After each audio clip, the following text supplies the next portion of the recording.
Hello everybody and welcome, I'm Palmer Deadbeat and this is Bestiary of Sigillum. It's kind of like a MOBA that's strategy or turn-based, I guess you should say. Let's go ahead and just check out some of the heroes here. So we have strength heroes, agility heroes, and intelligence heroes. Each attribute has 9 heroes in it. And look at this art though, this art's pretty awesome. They have some really neat art in this game. You can only choose 3 heroes whenever you're playing a match. So you choose 3 heroes. Okay, let's go ahead and just jump into the match actually. But when we're playing against AI, like if you're playing against real people, you will get to choose your heroes. But when you're playing against AI, unfortunately, it's just randomly chosen for you. Your heroes are, which means you can get some kind of really iffy team comps, which kind of sucks. So we're just gonna hope for the best. Our first hero we have here is Kebalus. His attribute is strength. His attack type is ranged. He's a big hero, features multiple hit targets, reposition allies and enemies, and mass slows. Let's go ahead and pull him out. Vinctum. He's a medium hero. He's strength. He's melee. Features repositioning enemies and frequent stuns. Okay. That's good. Let's go ahead and pull him out. And then we have Ligum, intelligence, ranged.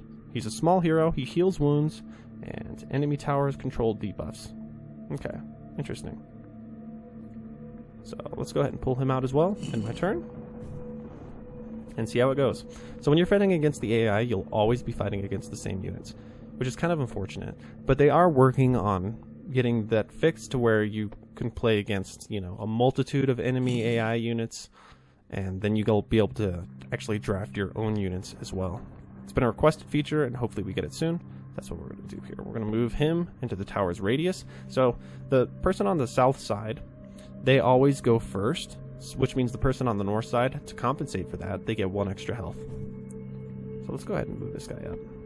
Let's go ahead and move this guy in this tower range. So I actually probably should have maybe attacked him, but it's okay. So since I've put all of my units into the tower's range, I'll be doing 2 damage to him at the end of this turn. If you have units adjacent to these towers here, you'll do damage at the end of the turn, unless the enemy has more units in the adjacent range than you. So if he has 2 and I only have 1, then I won't do any damage to him, but he'll do damage to me on his turn. So let's check some of my abilities here. Headbutts an adjacent enemy with an iron mask, pushing them 1 hex away, okay. Shackles and stuns an adjacent enemy, okay. So he needs to be close to people to get his abilities off. So we might move him next turn. Let's see what this guy does. Throws a lasso at any adjacent hero and pulls them behind, moving 1 hex away from the target while they take his place. Okay. The sound of those heavy hooves can make anyone feel uneasy. Cast slow on all adjacent enemies. Okay. So it seems like a lot of these units require being adjacent to enemies to pull off their abilities. That's okay. We'll end my turn. See, so now he has a unit here, and he's probably going to bring 2 units in here, which means he's going to do 1 damage to me. And I won't be doing any more damage to him, unfortunately. He just casted a repair on his tower. So I'm going to go ahead and move this guy closer.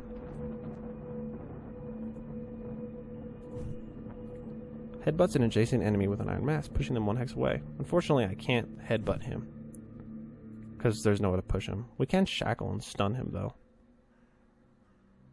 +3 for each missing point of health on victim.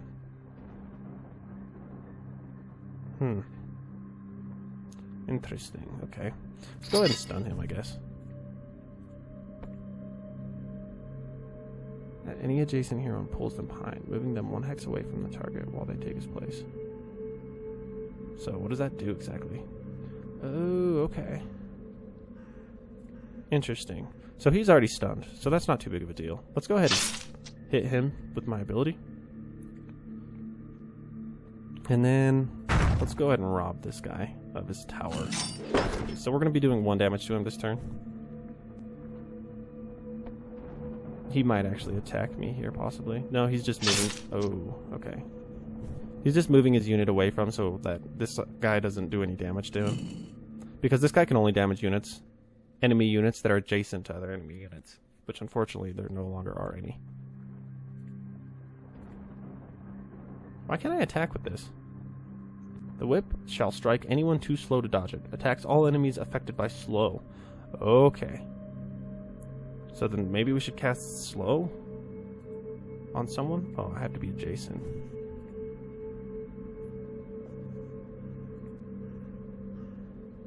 Okay.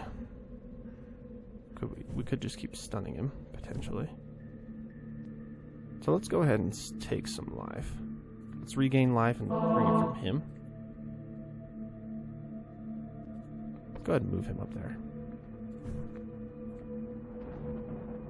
Slams an adjacent enemy with heavy weight, dishing out hurt for victims every wound. Okay, so he's not wounded, so I can't do any damage to him. So I guess I could just lock him, maybe. Again. Just keep stunning him.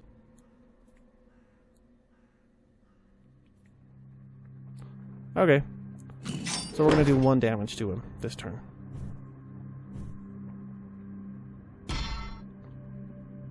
So I wonder actually if I should maybe start stealing health from this guy here. It's possible. Because dishing out damage for his wounds, yeah. Oh crap, but I can't. So that means this guy's probably going to die. This is not good. And there's nothing I can really do, unfortunately, to prevent this death. And I can't get his health. I wish I didn't even think about that. It's unfortunate. I wish I could move this guy. Like, I wish I could get him out of here, but this ability's just not working.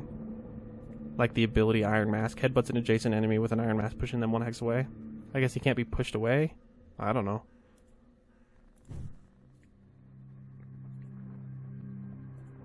Like, maybe we just do that? Ah, crap. That doesn't seem... That's... Yeah, that's not gonna work. Let's just go ahead and slow him. I need to start doing damage to him.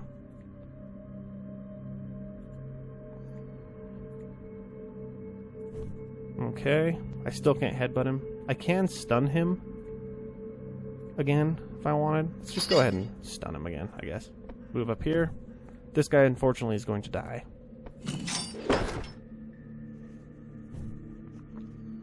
We can steal health from victim next turn. Unless he doesn't kill him this turn, he's going to. Oh, he attacked that guy. That's not good. We need to move this guy out of this ranged guy's range. I didn't even think about that. So let's go ahead and steal health. Ooh, who do we give health to at this point? Like, maybe we give health to him. Steal it from victim. Crap, I want to stay in the tower's range, but I don't want to keep getting attacked by this guy. Oh, we can kill this guy this turn. Let's do it. Okay, so that takes care of that. This guy's now been damaged, right? Which is good for us. So we can actually damage him by 1. And then we can also headbutt this guy. Well, if we headbutt him, it'll only push him back into that forest. Do we want to do that? Is that useful to us? Let's go ahead and stun him. For now. End my turn. Okay, but yeah, you kind of see how the game works. I'm not sure if I'm going to win, possibly. I mean, I have more health than him, but this is actually an okay team comp for going against AI. You don't always get this, though. Sometimes you just get, like, small heroes, and that's all you get. And that's, that can be pretty sad when that happens. Let's go ahead and attack him with him. Let's go ahead and decrease his ability. Go ahead and attack you. Go ahead and attack you again. And end my turn.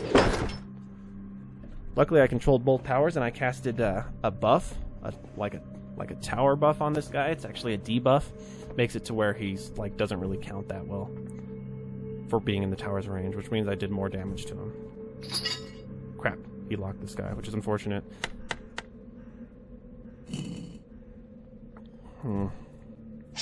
Luckily we'll be able to kill this guy this turn. Get rid of him.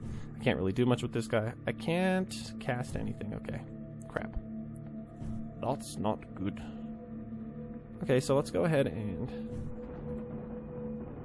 possibly move away from the ranged guy's attacks. Right. And we might actually win here. We're just 1 away from winning. If this guy survives, then I think we will win. Okay, he casted defense. Oh, he's gonna kill him. Okay. That's unfortunate. I could have won if I would have killed this guy. Oh, I still can actually. Okay, so here we won the game, because I'll be able to kill him. And that's GG. So that's how the game works. I mean, it's a pretty interesting game. You don't always get that lineup. It's better if you can play against real people, but unfortunately this game wasn't marketed very well. so there's not a lot of people playing, but I think it's a really neat game, and I think it's really interesting. If it's something you guys want to check out, I'll leave it in the description down below. Thank you so much for watching. I'm Palmer Deadbeat. Until next time.